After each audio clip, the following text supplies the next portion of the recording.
오늘 우리에게 주시는 하나님의 말씀은 마가복음 5장 1절부터 13절까지의 말씀입니다. 제가 하나님의 말씀을 봉독하겠습니다. 예수께서 바다 건너편 거라사인의 지방에 이르러 배에서 나오심에 곧 더러운 귀신 들린 사람이 무덤 사이에서 나와 예수를 만나니라. 그 사람은 무덤 사이에 거처하는데 이제는 아무도 그를 쇠사슬로도 맬 수 없게 되었으니 이는 여러 번 고랑과 쇠사슬에 매였어도 쇠사슬을 끊고 고랑을 깨뜨렸음이러라. 그리하여 아무도 그를 제어할 힘이 없는지라. 밤낮 무덤 사이에서나 산에서나 늘 소리 지르며 돌로 자기의 몸을 해치고 있었더라. 그가 멀리서 예수를 보고 달려와 절하며 큰 소리로 부르짖어 이르되 지극히 높으신 하나님의 아들 예수여, 나와 당신이 무슨 상관이 있나이까? 원하건대 하나님 앞에 맹세하고 나를 괴롭히지 마옵소서 하니, 이는 예수께서 이미 그에게 이르시기를 더러운 귀신아 그 사람에게서 나오라 하셨음이라. 이에 물으시되 내 이름이 무엇이냐? 이르되 내 이름은 군대니 우리가 많음이니이다 하고 자기를 그 지방에서 내보내지 마시기를 간구하더니 마침 거기 돼지의 큰 떼가 산 곁에서 먹고 있는지라. 이에 간구하여 이르되 우리를 돼지에게로 보내어 들어가게 하소서 하니 허락하신대 더러운 귀신들이 나와서 돼지에게로 들어가매 거의 2,000마리 되는 떼가 바다를 향하여 비탈로 내리다라 바다에서 몰사하거늘. 아멘. 예수님의 갈릴리 사역은 대부분 갈릴리 호수의 북쪽과 서쪽을 중심으로 이루어집니다. 그런데 지금 예수님께서는 갈릴리 호수 건너편, 그러니까 이 갈릴리 호수의 동남쪽에 위치한 거라사인의 지방이라는 곳에 도착을 하셨습니다. 예수님께서 이곳에 도착하시자마자 한 사람이 예수님 앞으로 달려 나옵니다. 성경은 이 사람에 대해서 이렇게 설명합니다. 마가복음 5장 2절부터 5절 말씀인데요. 배에서 나오심에 곧 더러운 귀신 들린 사람이 무덤 사이에서 나와 예수를 만나니라. 그 사람은 무덤 사이에 거처하는데 이제는 아무도 그를 쇠사슬로도 맬 수 없게 되었으니 이는 여러 번 고랑과 쇠사슬에 매였어도 쇠사슬을 끊고 고랑을 깨뜨렸음이러라. 그리하여 아무도 그를 제어할 힘이 없는지라. 밤낮 무덤 사이에서나 산에서나 늘 소리 지르며 돌로 자기의 몸을 해치고 있었더라. 더러운 귀신 들린 사람이었습니다. 그는 무덤 사이에서 살고요. 얼마나 무섭게 날뛰는지 사람들이 그를 통제하기 위해서 이 쇠사슬로 묶어봤거든요. 그런데 실패해요. 밤낮 무덤 사이 산 뛰어다니면서 소리를 지릅니다. 심지어 돌을 가지고 자기의 몸에 상처를 내기도 합니다. 한마디로 이 사람의 삶 완전히 파괴되었습니다. 도저히 정상적인 생활이 불가능한 상태입니다. 그도 그럴 것이요, 이 사람에게 들린 귀신은 보통 귀신이 아니었어요. 9절 말씀을 보시면 이에 물으시되 내 이름이 무엇이냐? 이르되 내 이름은 군대니 우리가 많음이니이다 하고. 자, 얼마나 수가 많으면요, 이 귀신 이름이 군대래요. 이 군대라는 단어를 헬라어로 살펴보시면 레기온이라는 단어를 쓰는데, 이 단어는 예수님께서 활동하시던 당시에 이 로마 군대의 가장 기본적인 편제를 의미합니다.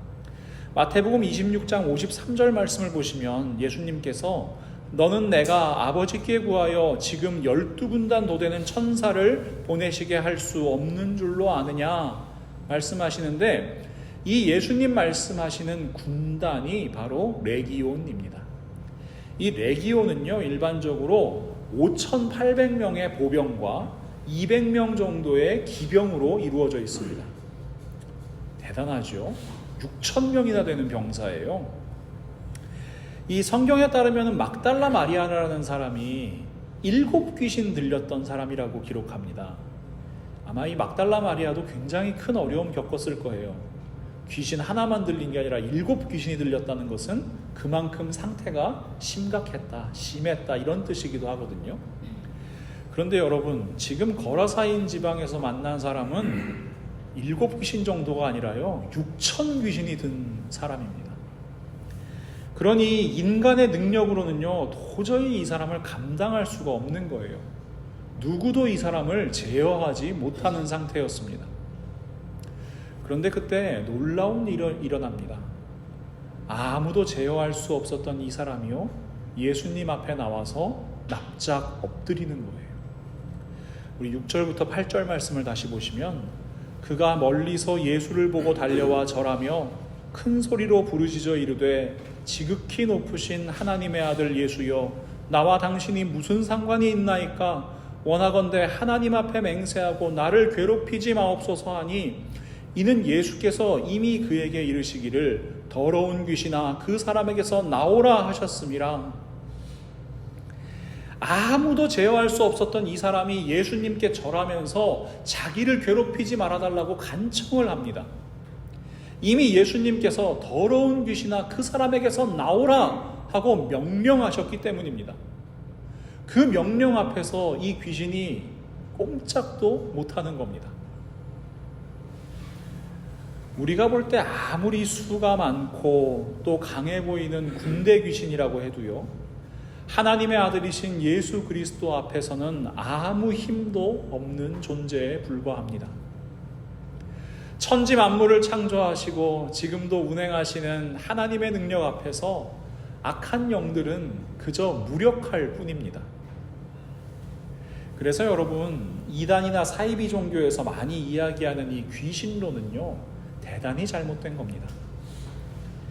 이들은 보통 이렇게 주장을 해요. 귀신이 점령한 어떤 땅이 있다, 귀신이 점령하고 있는 집안이 있다. 그래서 종교적인 방법을 통해서 그것을 몰아내는 것이 복음이 전파되는 것이다. 그래서 가정에 흐르는 저주를 끊으라든지 귀신이 지배하는 땅을 밟아서 그곳에 악한 영을 몰아내야 된다든지 이런 주장들을 하거든요. 그런데 이런 주장들은 사실은 하나님에 대한 오해에서 비롯된 주장입니다. 여러분, 우리가 믿는 하나님 어떤 분이세요? 우리 매주일 사도신경으로 신앙 고백하잖아요. 제일 첫 번째 문장이 뭡니까? 나는 전능하신 하나님, 천지의 창조주를 믿습니다. 우리가 믿는 하나님, 지금도 우리와 함께 하시는 예수님은요 가장 크고 높고 위대한 분이십니다. 말씀으로 천지 만물을 창조하신 분이십니다. 천지가 있기 이전에 영원부터 영원까지 계신 분이십니다. 여러분, 모든 만물은요 다 하나님의 것입니다. 어느 것 하나도 하나님의 손길 닿지 않은 것이 없습니다. 어떤 땅도 어떤 권세도 다 하나님의 것입니다. 귀신이 지배하고 다스릴 수 있는 땅 같은 건 없는 겁니다. 하나님께서 온 땅의 주인이시기 때문입니다. 그래서 사도 바울은요 에베소 교회 성도들을 위해서 이렇게 기도합니다. 하나님이 도대체 어떤 분이신지, 우리가 믿는 예수님은 과연 어떤 분이신지 여러분 분명히 아십시오. 하나님, 우리 에베소 교회 성도들이 그 사실 분명히 알게 해주십시오. 우리 사도 바울의 간절한 기도를 한번 같이 드려봤으면 좋겠습니다. 에베소서 1장 17절부터 23절 말씀인데요, 우리 한번 한 목소리로 이 말씀을 고백하며, 이것이 바울의 기도인데 우리의 기도 되기를 소망합니다. 함께 읽지요. 우리 주 예수 그리스도의 하나님이신 영광의 아버지께서 지혜와 계시의 영을 여러분에게 주셔서 하나님을 알게 하시고, 여러분의 마음의 눈을 밝혀주셔서 하나님의 부르심에 속한 소망이 무엇이며 성도들에게 베푸시는 하나님의 영광스러운 상속이 얼마나 풍성한지를 여러분이 알게 되기를 바랍니다. 또한 믿는 사람들인 우리에게 강한 힘으로 활동하시는 하나님의 능력이 얼마나 엄청나게 큰지를 여러분이 알기를 바랍니다. 하나님께서는 이 능력을 그리스도 안에 발휘하셔서 그분을 죽은 사람들 가운데서 살리시고 하늘에서 자기의 오른쪽에 앉히셔서 모든 정권과 권세와 능력과 주권 위에, 그리고 이 세상뿐만 아니라 오는 세상에서 일컬을 모든 이름 위에 뛰어나게 하셨습니다. 하나님께서는 만물을 그리스도의 발 아래 굴복시키시고 그분을 만물 위에 교회의 머리로 삼으셨습니다. 교회는 그리스도의 몸이요 만물 안에서 만물을 충만케 하시는 분의 충만함입니다. 아멘. 사랑하는 성도 여러분, 우리는 이런 하나님, 이런 예수님을 믿는 사람들입니다. 아무리 군대 귀신이 강해 보인다고 해도요, 그 악한 영은 전능하신 하나님 앞에, 그 독생자 예수 그리스도 앞에 엎드러질 수밖에 없는 무력한 존재라는 것을 기억하십시오. 그래서 여러분, 지금 이 사건은요, 2000년 전에 일어났던 하나의 사건이 아닙니다. 우리는 더러운 귀신 들린 사람이라는 고정관념 때문에 이 사람을 우리와는 상관없는 머나먼 존재로 여기는 경향이 있어요. 하지만요, 지금 예수님 앞에 엎드러진 이 사람, 예수님의 손길이 필요한 이 사람은 곧 우리의 모습이기도 합니다. 저는 예수님을 만난 이 더러운 귀신 들린 사람의 모습에서 오늘날 현대인들이 직면하고 있는 수많은 문제를 바라봅니다. 여러분, 인간의 욕망 제어할 수 있습니까? 없어요. 끝이 없는 욕망입니다. 심지어 지금 어떤 시대를 살지요? 그 욕망과 탐욕을 가지고 있는 것, 그걸 위해서 수단과 방법을 가리지 않는 것, 그것이 미덕인 것처럼 여겨지는 사회를 우리는 살아가고 있습니다. 윤리, 도덕, 정직, 성실, 진리, 이러한 말들은요, 돈이라는 한 단어 앞에 너무나 무력해 보입니다. 또 수없이 편을 가릅니다. 다른 편에 대한 분노와 혐오, 증오의 마음을 제어하지를 못합니다. 아무 이유 없이 저지르는 폭력과 살인, 다른 사람에 대한 비방, 또 이로 인한 위험이 점점 더 커져가는 것을 우리는 바라봅니다. 지금 이 순간에도 지구 반대편에서는요, 포탄이 터지고 수없는 목숨이 정말 어이없이 사라져가는 그 모습을 우리는 미디어를 통해서 살펴보고 있습니다. 더러운 귀신 들린 사람은요, 돌로 자기 몸을 해칩니다. 그런데 현대인들은요, 참 다양한 방법으로 자기 몸을 해쳐요. 몸뿐만 아니라 자기의 마음과 자기의 영혼을 해치고 있어요. 쾌락을 위해서 극단적인 방법을 아끼지 않습니다. 특히 여러분, 최근에 미국의 여러 도시에서 일어나고 있는 마약 문제를 한번 보세요. 사람이 완전 좀비처럼 변해서 아무런 의식 없이 걸어다니고 마치 스톱모션에 걸린 것처럼 가만히 서 있는 모습, 누워 있는 모습, 그런 길거리의 모습들을 우리는 너무나 많이 보고 있습니다. 군대 귀신 정도의 문제가 아닌 겁니다. 이러한 악의 문제, 우리는 어떻게 대처해야 합니까? 정답은 하나입니다. 우리 하나님 아버지의 능력으로, 예수 그리스도의 사랑으로 변화시켜야만 합니다. 인간의 힘으로는 못하는 겁니다. 아무리 큰 예산이 투입되고 인력이 투입된다 하더라도 그 근본적인 문제를 해결할 수 없습니다. 예수 그리스도의 복음의 능력, 그 생명의 능력, 그 사랑의 능력으로만 가능합니다.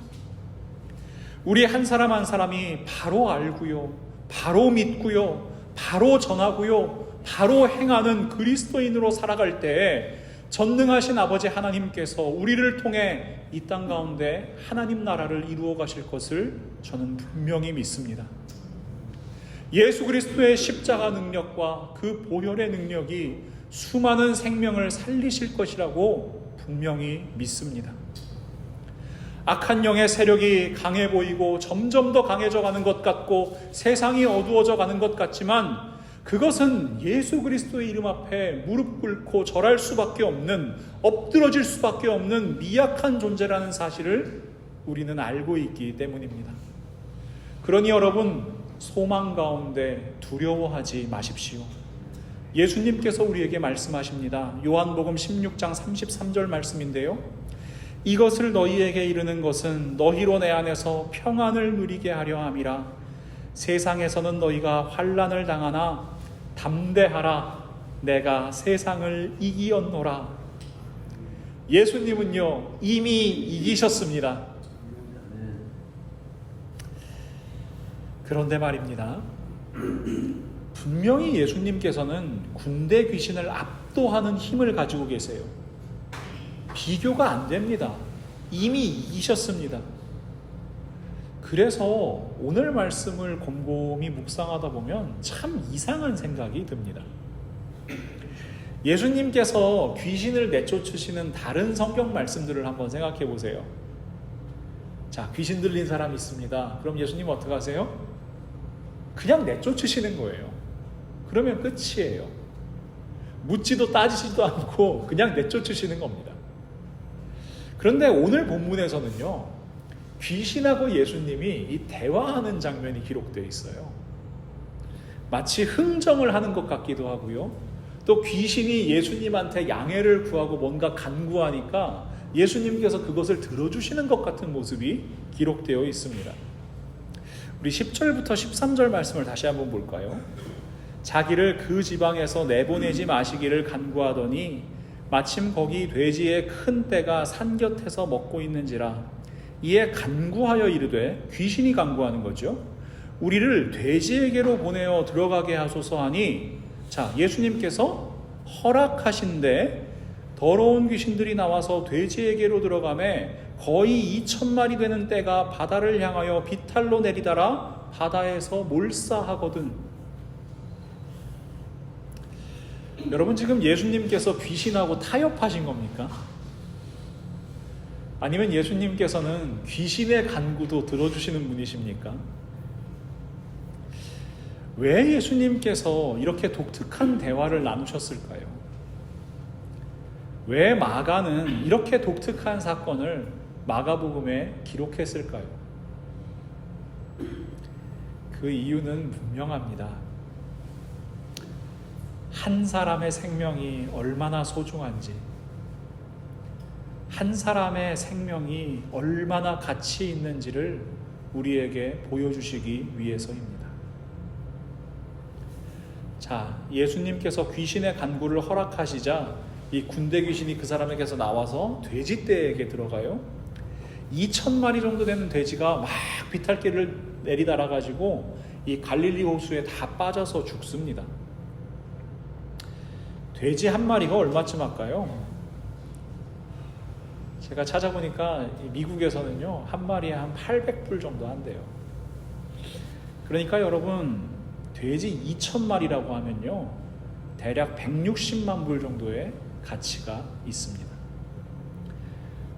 여러분, 어떤 생각이 드세요? 아니, 한 사람 고쳐주신다고 160만 불을 쓰신 거야? 그 많은 돼지를 죽게 하면은 그 책임은 누가 지지? 예수님 대상으로 이 배상을 요구하거나 소송을 하면 어떻게 감당하시지? 혹시 이런 생각 들지 않으십니까? 그러나 예수님은 조금도 망설이지 않으십니다. 완전히 파괴돼 버린 한 사람의 삶, 그 생명을 회복시키시는 것이 예수님께는 가장 중요한 일이었기 때문입니다. 더러운 귀신 들린 사람 지금 어디 살아요? 무덤 사이에 삽니다. 이것이 무슨 의미일까요? 무덤은 산 사람의 공간이 아니라 죽은 사람의 공간이에요. 지금 그는 살아있는 것처럼 보이나 사실은 죽어있는 거예요. 그의 삶은 다른 사람들, 이 공동체로부터 철저히 고립되어 있어요. 이것은 그가 생물학적인 죽음을 맞이하지 않았다고 해도 이미 사회적으로는 죽어있다는 것을 의미하는 겁니다. 그러니 지금 예수님께서 귀신을 내쫓으시고 그 사람을 회복시키시는 것은 단지 축귀의 기사를 보여주시는 것이 아니라 한 사람의 생명을 회복시키시는, 죽은 자를 살리시는 놀라운 기적을 우리에게 보여주시는 겁니다. 예수 그리스도의 구원의 그 기쁜 소식이 한 사람의 생명 살리는 모습을 우리에게 보여주시는 겁니다. 그리고 그 한 사람의 생명, 그 가치는 돼지떼 2,000마리의 값과는 비교할 수 없이 귀하다는 것을 우리에게 분명히 말씀하시는 겁니다. 사도 바울은요, 우리가 받은 구원의 값, 그 생명의 값에 대해서 이렇게 이야기합니다. 에베소서 1장 7절 말씀인데요. 우리는 그리스도 안에서 그의 은혜의 풍성함을 따라 그의 피로 말미암아 속량 곧 죄사함을 받았느니라. 여기에서 이 속량이라는 단어는요, 헬라어로 아폴리트로시스라고 해요.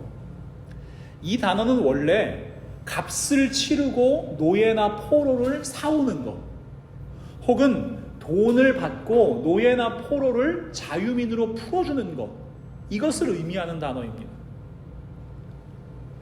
예수 그리스도께서 우리를 속량하셨다. 이 말은 예수 그리스도께서 우리의 생명값, 우리의 목숨값을 지불하시고 우리의 생명을 사셨다, 우리를 구원하셨다, 우리를 자유인으로 만드셨다라는 의미입니다. 그런데 여러분, 그 값을 뭘로 치르셨어요? 예수 그리스도의 피로 우리를 사셨습니다. 여러분, 교회에서 그런 표현 많이 쓰시죠. 주님의 피값으로 사신 교회라고요. 그런데 여러분, 주님의 피값으로 사신 교회라는 그 표현 이전에 우리 한 사람 한 사람이 주님의 피값으로 사신 생명임을 기억하십시오. 우리 한 사람 한 사람은 주님의 피값으로 사신 사람들입니다. 그래서 그리스도인인 거예요. 우리 한 사람 한 사람 예수님의 목숨값의 가치가 있습니다. 그러니 얼마나 소중합니까? 얼마나 귀합니까? 그래서 여러분, 그리스도인이라면요, 사람을 바라보아야 합니다.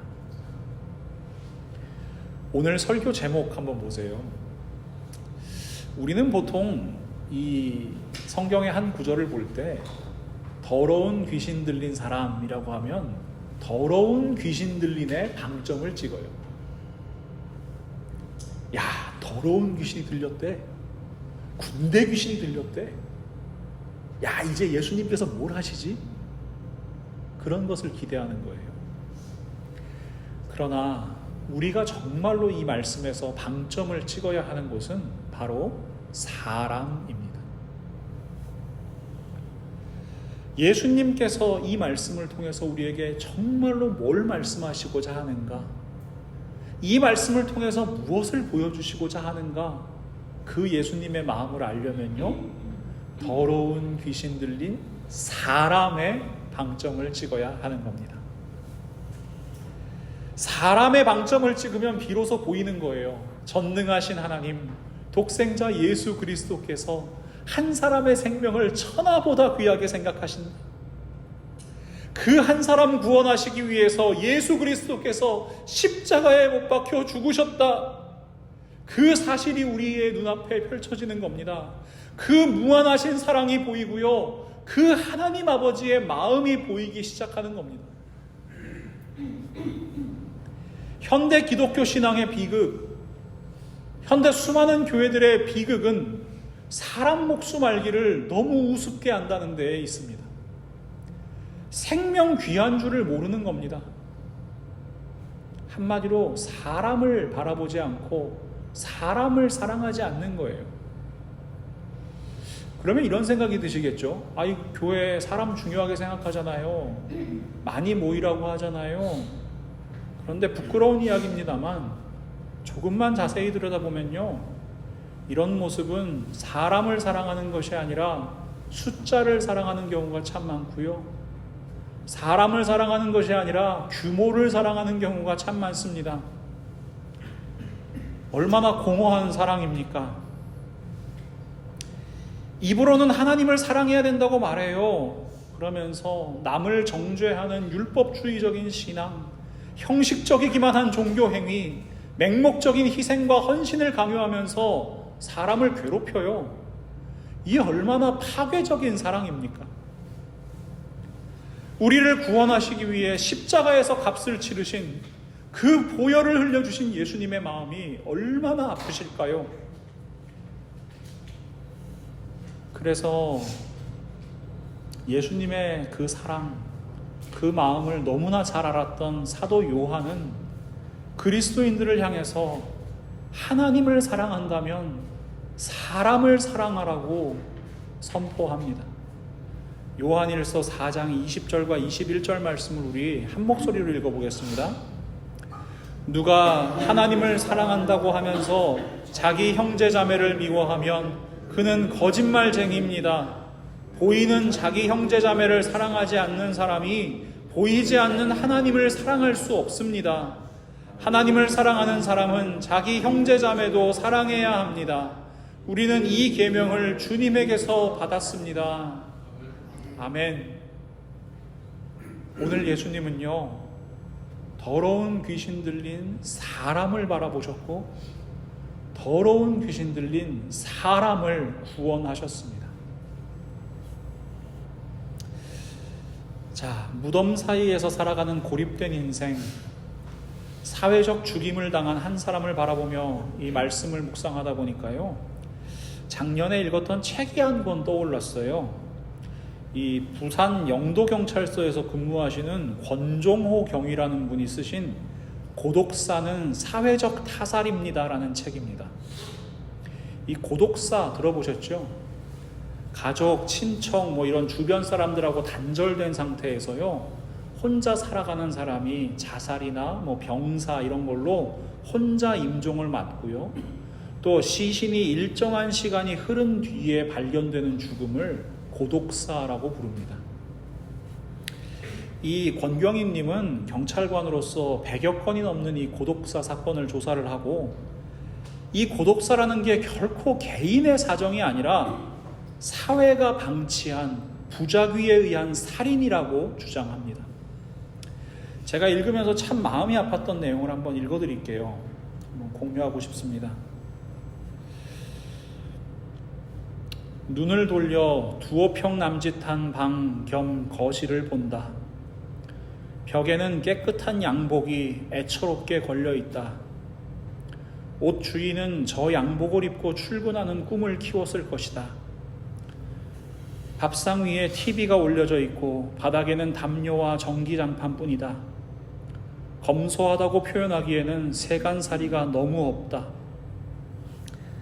전기장판의 다이얼은 취침에 고정되어 있다. 마치 피곤에 지친 집주인을 깨우지 말라고 하는 것 같다. 현장은 지난 겨울에 정지되어 있었다. 장판에는 다 타고 남은 연탄만이 모든 사실을 알고 있다는 듯 잘난 척을 하고 있다. 일산화탄소에 의한 자살이다. 사람의 체액을 먹어 무거워진 담요를 옆으로 밀어낸다. 사람은 없다. 그냥 덩어리만 보인다.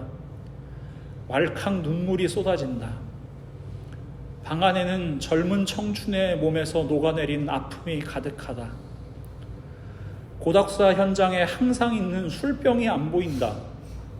얼마나 힘들었을까? 얼마나 외로웠을까?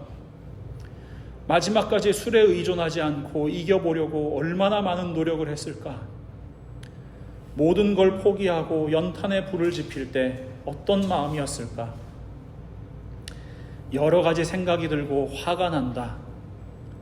중년의 내가 죽음과 더 가까울 텐데 어째서 젊은 너는 그곳에 누워있고 중년의 나는 그런 너를 보고 아파해야 하는지. 청년은 살려고 노력했다. 술도 마시지 않고 끝까지 살아보려고 노력했다.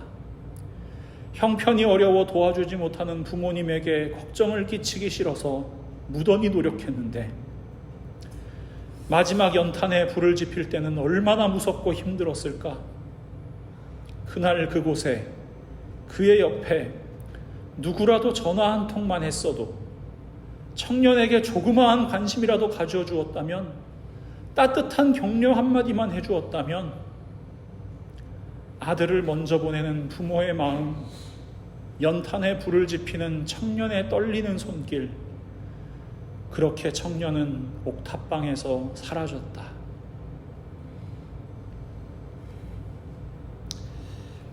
가슴이 참 먹먹해지지요.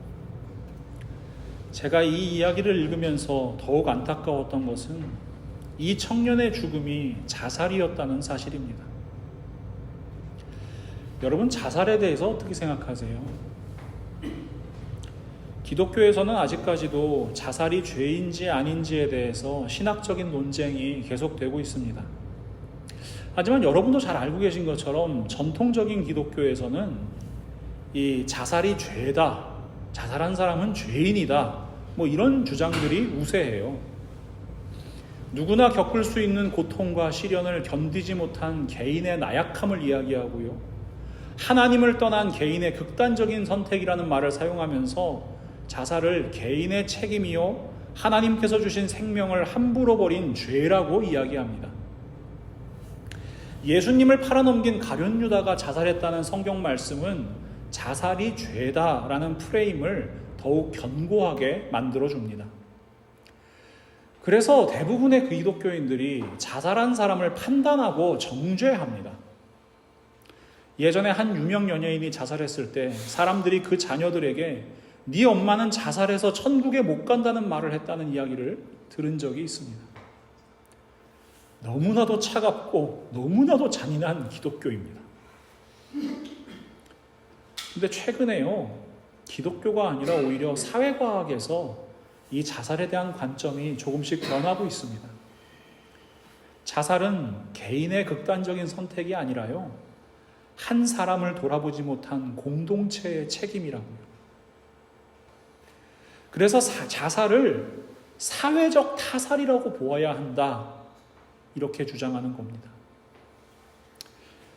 저는 이 시간 여러분께 사람을 바라보라는 예수님의 마음으로 권면합니다. 자살이 죄인지 아닌지 우리는 그것을 판단할 권한이 없습니다. 만약에 자살이 죄라면 자살하게 만든 사회는요, 고통받는 타인의 무관심한 사람들은요, 그 사람을 사회의 실패자라고 낙인 찍고 비난하고 정죄한 이들은요, 지극히 작은 한 사람 바라보지 못한 우리 모두는 죄인일 뿐입니다. 우리가 살고 있는 미국에서는요, 한 해에 5만 명의 사람이 자살을 합니다. 우리가 많이 관심을 가지고 있는 한국에서는요, 약 13,000명의 사람이 한 해에 스스로 목숨을 끊습니다. 예수님은요, 2,000마리 돼지떼를 희생하면서 한 사람의 인생을 구원하셨는데요, 우리가 살고 있는 세상은요, 갈릴리 호수로 치닫는 돼지떼의 수십 배에 달하는 사람들이 스스로 목숨을 끊는데도 너무나 무관심한 거예요. 다른 사람들의 아픔에는 관심이 없는 거예요. 우리가 정말로 그리스도인이라면 사람 바라보아야 합니다. 우리가 정말로 예수 그리스도께서 그 피값으로 사신 그리스도인이라면 우리는 사람을 사랑해야만 합니다. 전능하신 하나님께서 우리를 구원하신 이유 분명합니다. 하나님의 눈길로 사람을 보고, 하나님의 손길로 사람을 감싸주고, 하나님의 사랑으로 사람을 사랑하라는 겁니다. 자기 목숨을 내어주시기까지 우리를 사랑하신 그 사랑으로 사람을 바라보는 사람들, 바로 그리스도인입니다. 더러운 귀신 들린 사람을 바라보고 사랑하시고 구원하신 분이 바로 우리 예수님이시기 때문입니다. 그 예수님의 사랑 닮아가는 사람들, 그 사람들이 바로 그리스도인이지요.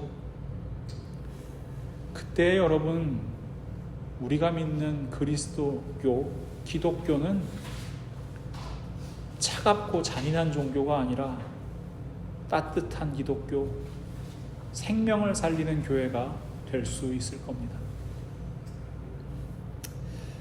제가 한 사람을 어떻게 바라봐야 되나 이렇게 묵상하다가 좋은 시가 한 편 생각이 나서 여러분께도 한번 소개합니다. 들어보신 분도 계실 거예요. 이 방문객이라는 시인데요. 제가 낭독해 드리겠습니다. 방문객 정종현.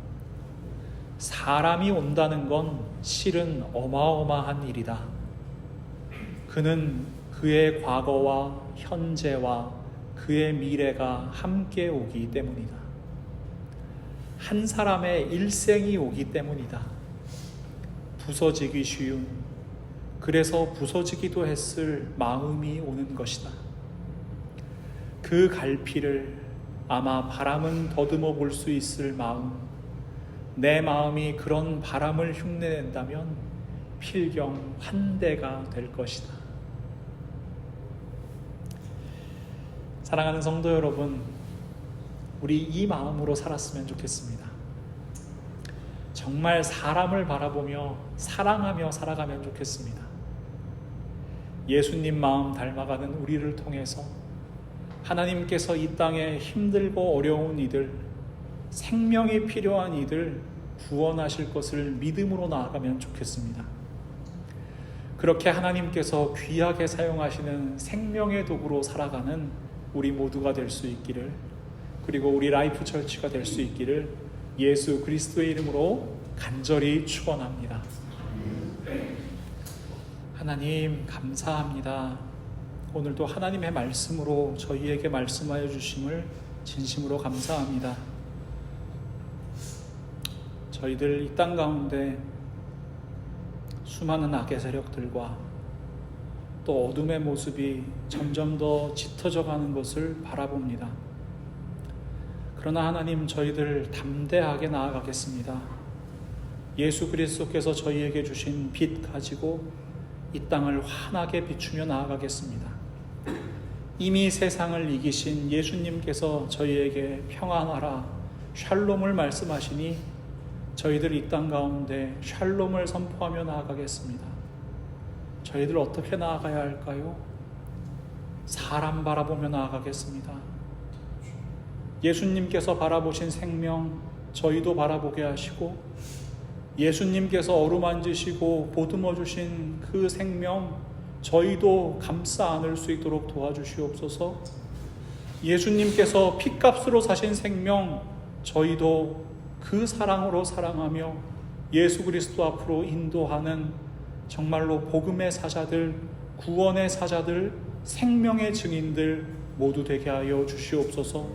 저희들은 연약하지만 우리 전능하신 하나님께서 저희들 한 사람 한 사람을 통하여 이 땅 가운데 그 생명의 역사 이루어 가시기를 간절히 소망합니다.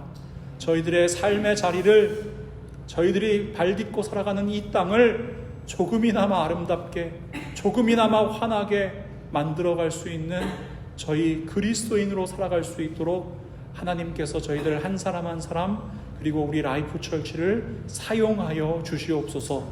예수 그리스도의 이름으로 간절히 기도하옵나이다. 아멘.